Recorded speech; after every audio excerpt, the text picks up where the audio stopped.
Well, I am very excited to be here with Norman from Teenage Fan Club. Norman, thank you so much for being with us here. Oh, it's a pleasure. It's nice to be here. Yeah, and I actually have seen you guys perform a couple times this week. This current tour, amazing fan reception, and you've just been doing a whirlwind tour. Tell us a little bit about that. Yeah, sure. Well, we've been on the road for about 6.5 weeks now. Wow. We started in Paris and worked our way around Europe, and then flew to Japan. Wow.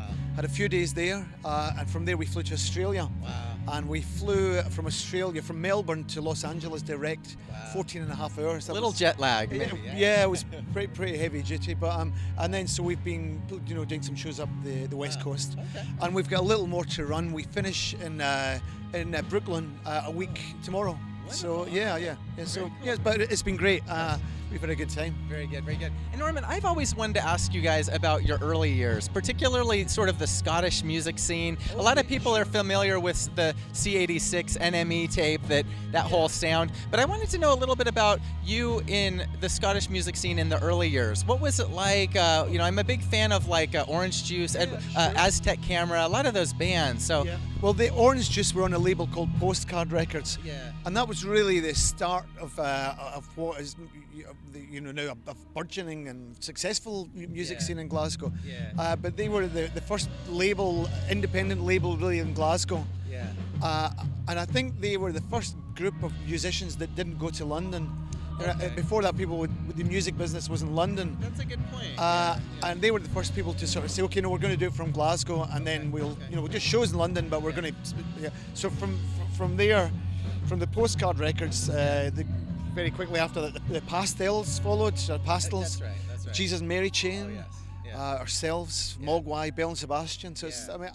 I mean, there's a really good art school in Glasgow. So maybe that's part of the reason that there's a good music scene. I always Yeah. think if you have artists, or always in Yeah. bands. Yeah, I mean, so many others. Camera Obscura, the Obscura. Vaselines. I mean, just Absolutely, yeah, amazing, unbelievable. You could Franz Ferdinand. Yes. You can go on and on. And for a is fair. there something in the water there that breeds just? Do you know what it is? I mean, it's a fairly small city, really. But it does cater to maybe about 2 million people in the west of Scotland. So, Wow.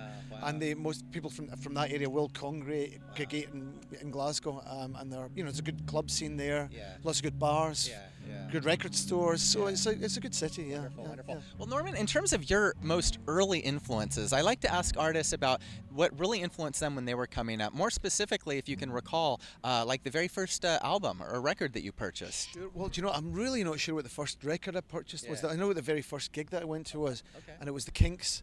Oh, nice. In 1966, I was a baby, Oh, wow. and my parents were on holiday in Blackpool, and they went Wow. to see I can't remember it, Yeah. but I'm a big Kinks fan, so I'm quite pleased. I think they were doing this stuff from the Village Green Oh, nice. Preservation Society album at the time. Of course, you have no memories of it at all. But it planted some seeds in your brain, whether conscious or unconscious. Maybe it did. I don't know, but no, I think when we were making our first record, we were probably listening to a lot Exile on Main Street, a lot.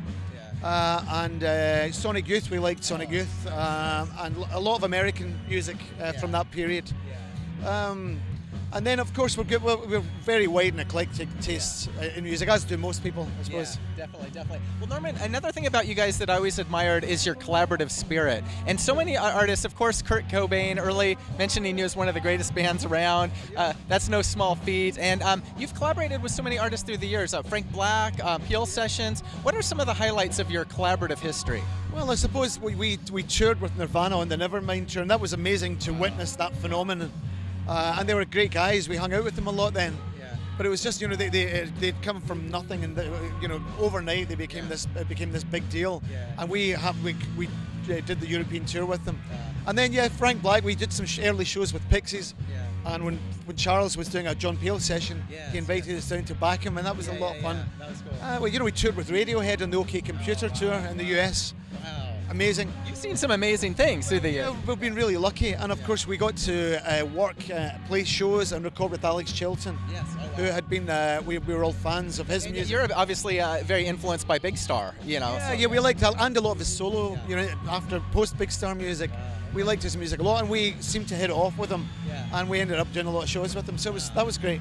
Okay. Yeah. Well, you guys, in addition to this very busy tour, you came out with a beautiful album. I love it. It's gotten some really good critical reviews here pretty recently.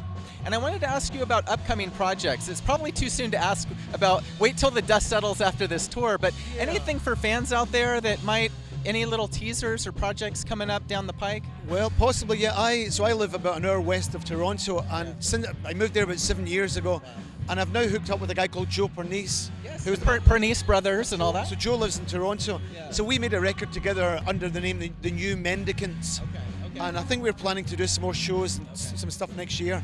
Okay. And then I also work with a guy called Eros Childs, Okay. who was the band called Gorky's Zygotic Monkey. Wonderful band. Great band, yeah, and he's a good friend, and we're planning to maybe do some recording. Yeah. And also, I think possibly I'm going to do something with Ben Gibbard and Michael Lerner, who's from Telekinesis. Michael's touring with us at the moment. He's playing keyboards and guitar for us. So Nice.